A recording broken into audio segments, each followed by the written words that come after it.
വൈശാഖ മാസത്തിലെ 3-ാം ദിവസം നമ്മൾ അക്ഷയതൃതീയയായിട്ട് ആഘോഷിക്കും. അക്ഷയതൃതീയ എന്ന് പറയുന്നത് നമ്മൾ സാധാരണക്കാരെല്ലാം വിചാരിച്ചിരിക്കുന്നത് സ്വർണം മേടിക്കാനുള്ളൊരു ദിവസമായിട്ടാണ്. പക്ഷെ സത്യത്തിൽ അന്ന് നമ്മൾ സ്വർണം മേടിക്കുന്നതിനോടൊപ്പം തന്നെ ഒരുപാട് കാര്യങ്ങൾ നമ്മൾ ഭഗവാനുമായിട്ട് കൂടുതൽ അടുക്കേണ്ട ഒരു മാസമാണ് വൈശാഖ മാസം അല്ലെങ്കിൽ മാധവ മാസം എന്ന് പറയുന്നത്.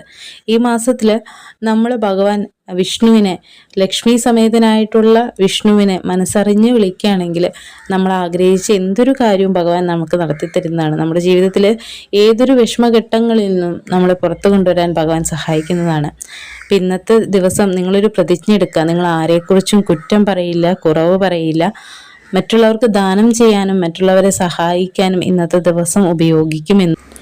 ഇന്ന് നമ്മുടെ വീടുകളിൽ നല്ല രീതിയിൽ തിരിവെച്ച് ഭഗവാന് കൂടുതലായിട്ട് നമുക്ക് വിളിക്കാൻ കിട്ടുന്ന സമയങ്ങളിലൊക്കെ നാരായണ നാമങ്ങൾ ചൊല്ലി, ലക്ഷ്മി സ്തുതികൾ ചൊല്ലി ഭഗവാനെയും അമ്മയെയും